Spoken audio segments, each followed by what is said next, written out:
Good morning, students. Welcome back to operating system class. Today we are going to start a new chapter, process management. Okay, actually what is the process management? Process creation, editing, manipulation, deleting, everything. So whatever you do with the process, that will come under process management. Now first let me explain what is the process. Example, you have created a program A.C. Your program name is A.C and you have saved also. So this is a program. But when you want to execute this program, what you have to do? You have to transfer this program to a RAM. Okay, from the primary memory, from the secondary memory to the primary memory, RAM for an execution. So when this program is transferred from your secondary memory to a primary memory for execution, then it is called as the process. Understood? What is the process? Process is nothing but a program in execution. What is the process? Process is a program in execution. The program is running. It's an active entity. Understood? What we do, first we'll create all the files. Example, you have created one file. After some time, you want to execute that file. So what happened? That program or that file, that image, whatever it may be, that is transferred from your secondary memory to the primary memory for execution. When that is in a primary memory, it means it is in a execution process, then that is called as a process. Understood? Understood all of you? What is the process? Process is nothing but program in execution. Means when the program is executing, same program is called as a process. But when you create the program, that will be in a secondary memory. But when you execute the program, that will be in a primary memory. Okay, so regarding process here, first point is a program in execution. Okay, example, this is your secondary memory, this is your primary memory. Here you have example A.C, A.exe. It is same. But this here it is only the file, but here it is executing. So this is called as a process. But same thing is transferred from primary memory to the secondary memory to the primary memory.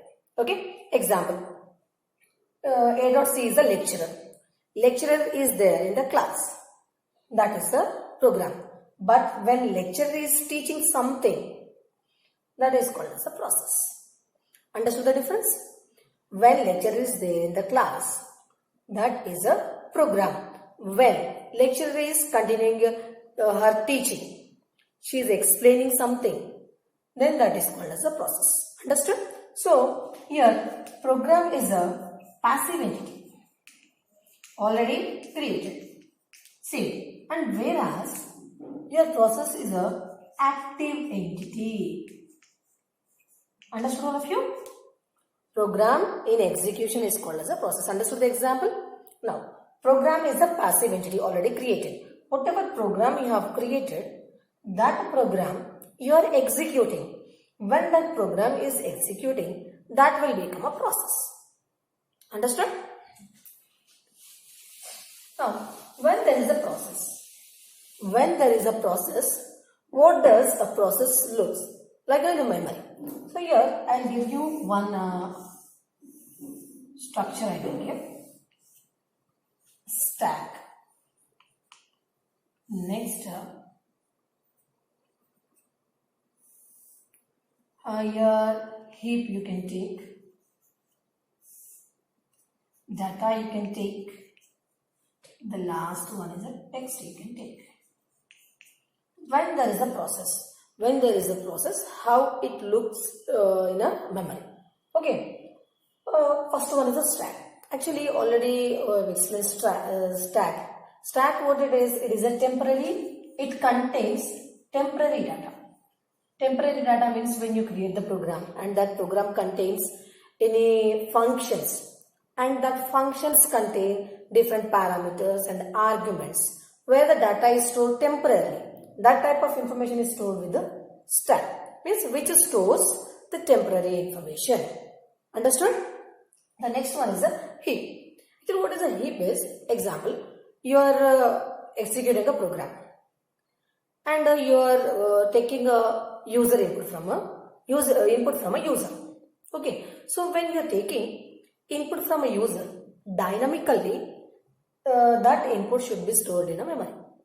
That dynamic, if any values are given by the user dynamically, that values are stored in the memory by using a heap. Means it will give the dynamic memory to a process. Okay, it will allocate a dynamic memory to a process. Means any user is giving any input or any process is loaded dynamically. For that process, heap will give the dynamic memory. Next, the next one is data. Whatever global variables are there, okay, whatever global variables are there, that are stored in a data. Stack is a temporary variables, whereas data is a permanent global variables. For example, you imagine you are executing a program with a function. In the function, you have a local variable and a global variable. Local variables are stored in a temporary. Global variables are stored in a data. And you are executing a program. And that program contains next instructions. That is called as a program counter. What is the next instruction? That information stored in a text. Understood all of you? Sometimes it is called as a program counter.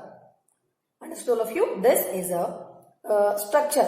How you can see in a memory when one process is created. Clear all of you? You understood what is a process? What is a process? A process is nothing but a program in execution. Clear? You can go through this. Once you go through this, you have any doubt? You can check if you have any doubt here. Stack temporary variables, heap dynamic memory, data global variable, text. It contains the next instruction. Once you see.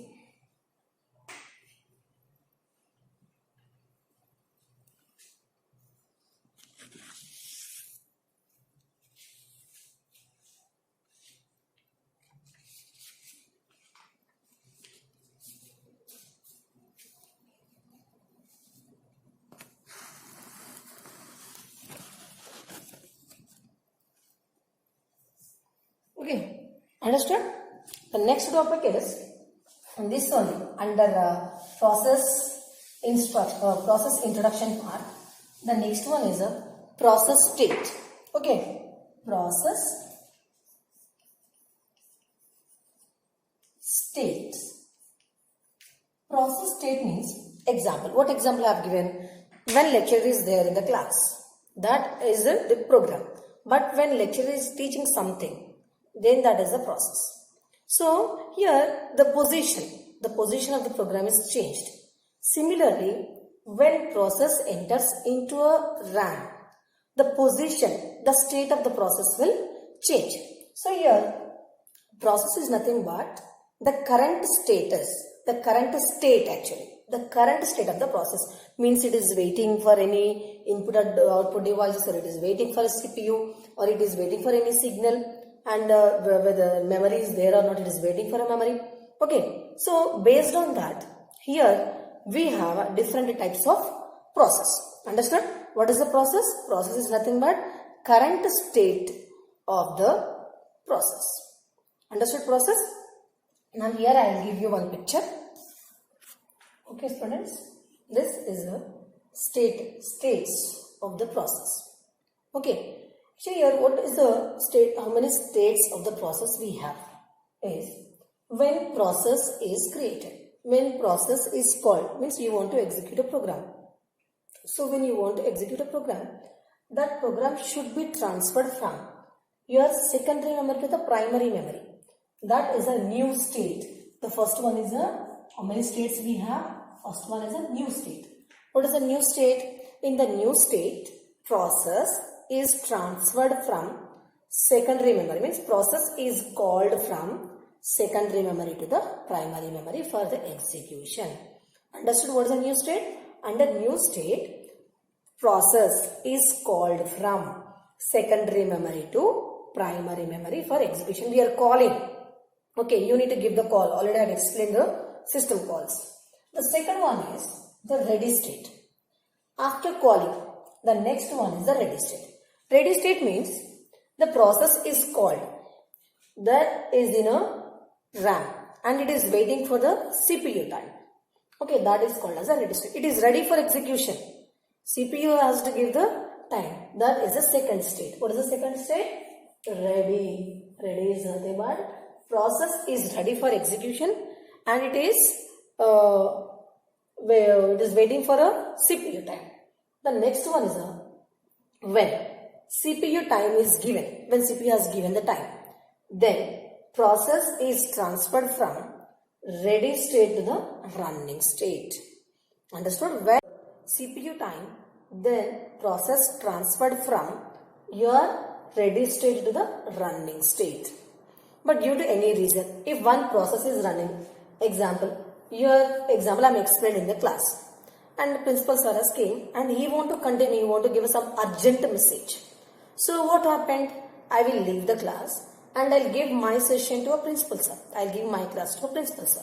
So forcibly, you are removing one process from the current priority due to the importance that process from running state to again ready state. Again it is waiting for the CPU time. So that is called as a preemption. Understood all of you? When one process is running due to the priority or due to any importance, you are moving a process from running state to the ready state. Then that is called as a preemption.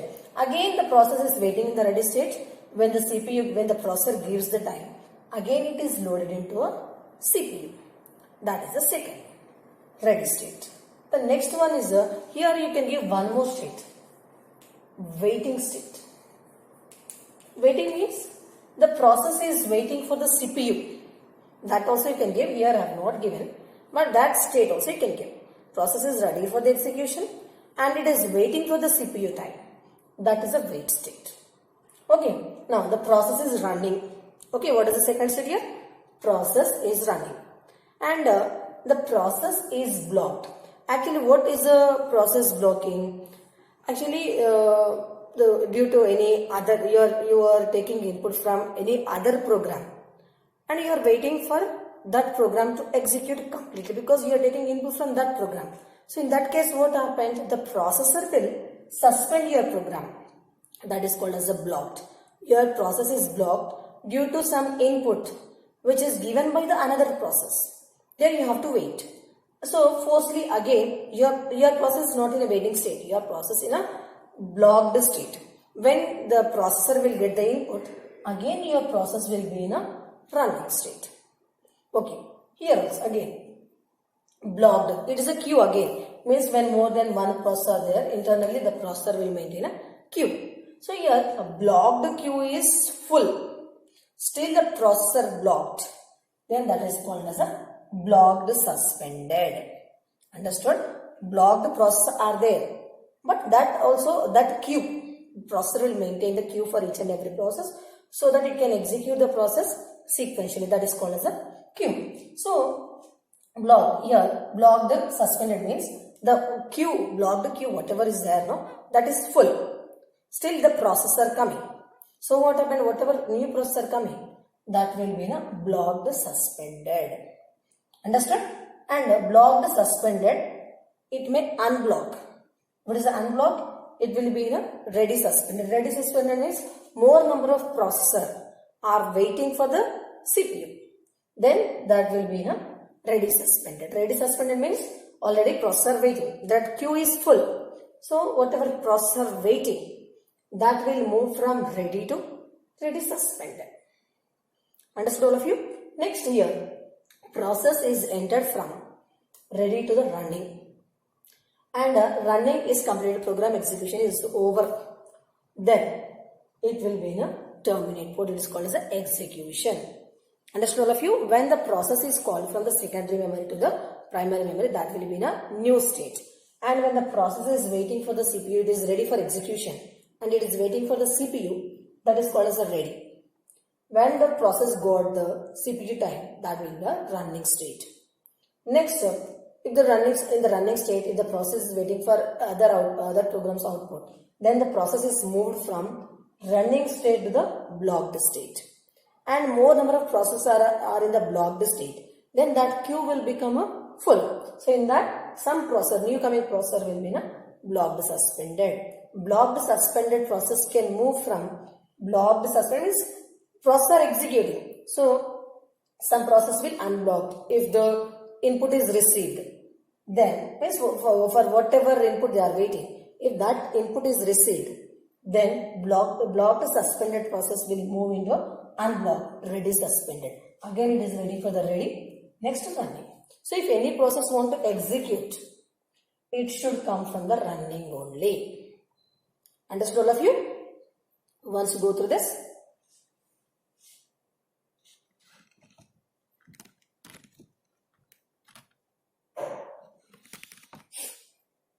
If there is a suspend, here you will get the resume. So here, new state, a process is called. Ready state, the process is waiting for means the process is ready for execution and it is waiting for the CPU time. Next to running, the process waiting time is over and it got the CPU time. Then it is called as the running. Okay, so here you can write the states. Running. I'm rubbing this.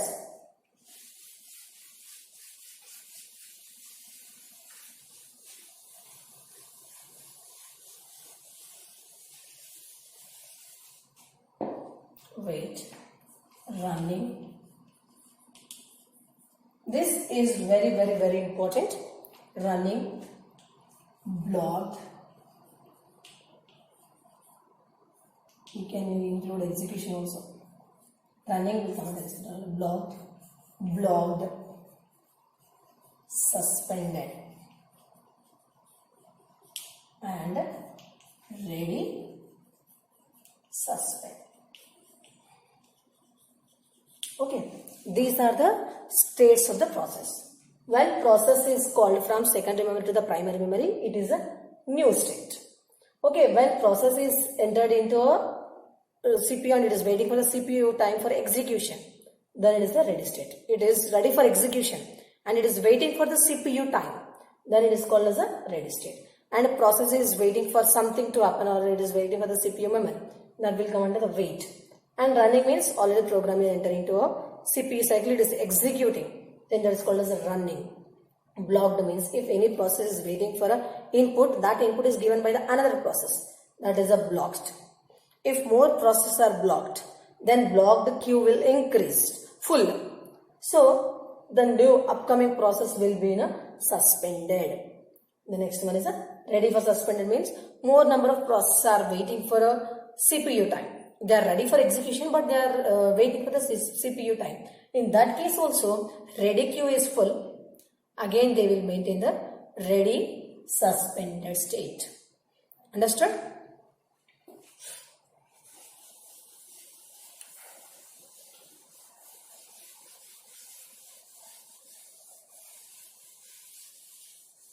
The next one is process control block. It's very important. Next in coming chapters also you get this. Process control block. PCB. Process control block. Understood all of you? Process control block is example. When any program is entered into execution, that is called as the process. I think you all understood. Now, when any process is executing, the operating system will do few services, few things inside the system. The first one is, it will give the process ID. To identify each and every process, it will give the process ID. It's a unique number for each and every process which entered into a CPU cycle. Understood? When any process any program is entered into execution, that is called as a process. For identification purpose, what operating system will do? It will give ID for each and every process. That is called as a process ID.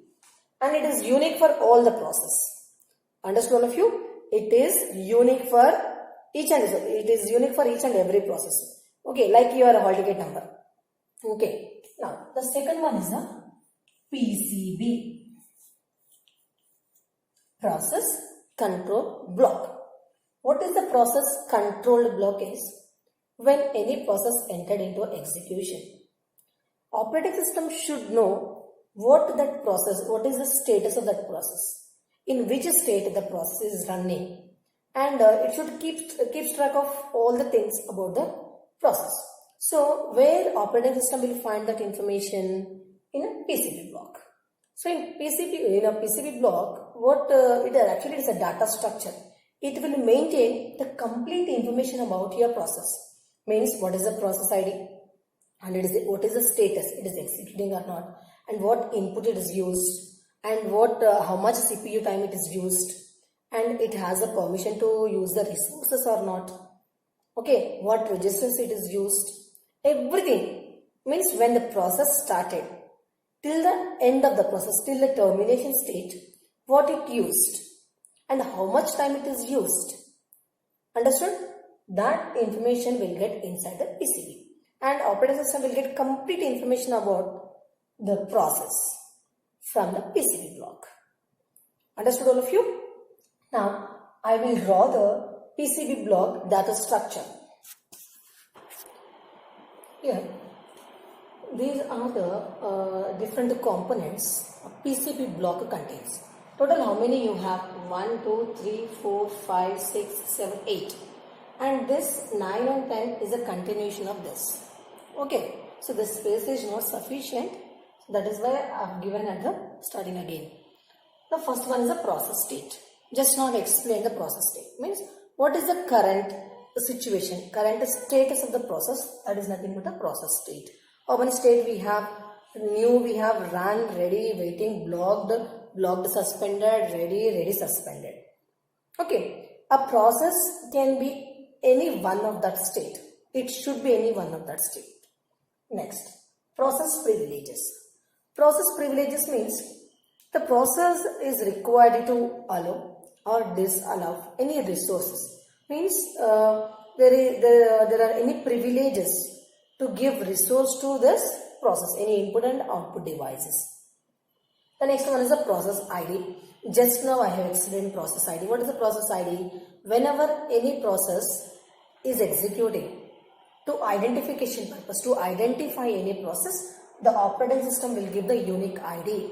That information is stored inside this.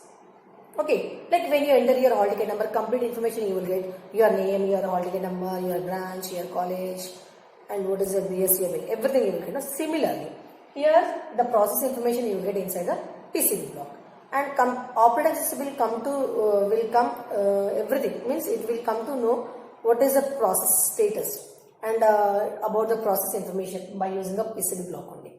The next one is a pointer. Actually, what is the pointer? It is point to a parent process. Already I have explained parent process, child process. Okay, parent can create the child process. Under system calls I have explained. Using a fork system call. Using a fork system call, parent process can create a child process. Example, if it is a child process. Using a pointer, you can find out its parent information. Means here you will get the parent information. From which parent this child process has created. The next one is a program counter. For example, one process is running, and that process there are number of instructions. First instruction, second instruction, third instruction, and fourth instruction. So in the program counter, what is the next instruction? That information you will get. The next one is CPU registers. Here what are the CPU registers is? Here how many CPU registers are to be needed to store this process. That information you will get inside the CPU registers. Okay, CPU register where the address of the process, where the process need to be stored. CPU register where the process need to store, that information you will get inside the CPU registers. Okay, next, CPU scheduling information. CPU scheduling information. Scheduling means what? More than in a multitasking environment, in multi-process means if 5 processes are executing, example you are executing A.C, B.C, C.C, D.C, E.C, 5 programs are executing. So in CPU scheduling information, you will get an information about the process importance, the priority, and how much time you need. Okay, what are the extra information, additional information about the process? Okay, what is the priority and what is the importance to schedule this process? That information you will get inside the scheduling information. Okay, the next one is the memory management. Memory management, this include actually the memory management.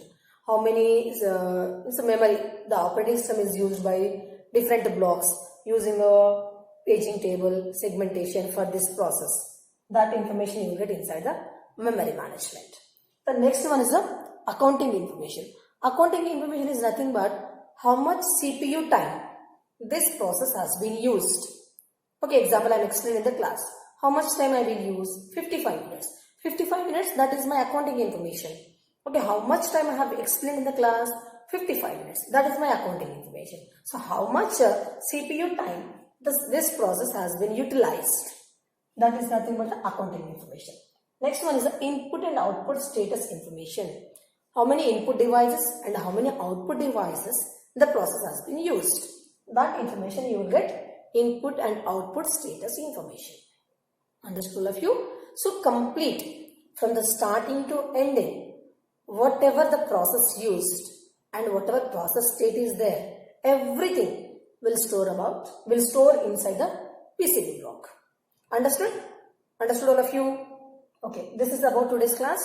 Today we learned what is the process states and PCB, process control block. Process control block is very important. In coming topic also you will get this PCB block. Okay, so once again I repeat, what is the process? A program in execution. A program in execution. Process states means when process is started and when it's completed execution. It moves from one status to another state. One state to another state. That information you will get inside the process state, means how many states you have and what is when a process will enter into that state. Okay, that information you will get inside the process states. The next one is the PCB, process control block. If operating system keeps track of all the process when in a multitasking environment, it will get the information about the process from the process control block. Everything you will get. That means when process is created, what is the priority, what input device, output devices it is used, how much CPU time it is used, what registers are used to store this process, what storage management segmentation is used for this, and what is the next parent process, what is the parent process and what is the next instructions. Everything you will get, the operating system will get inside the PCB block. Okay, I hope you all understood. Thank you students. The next class will continue the process scheduling.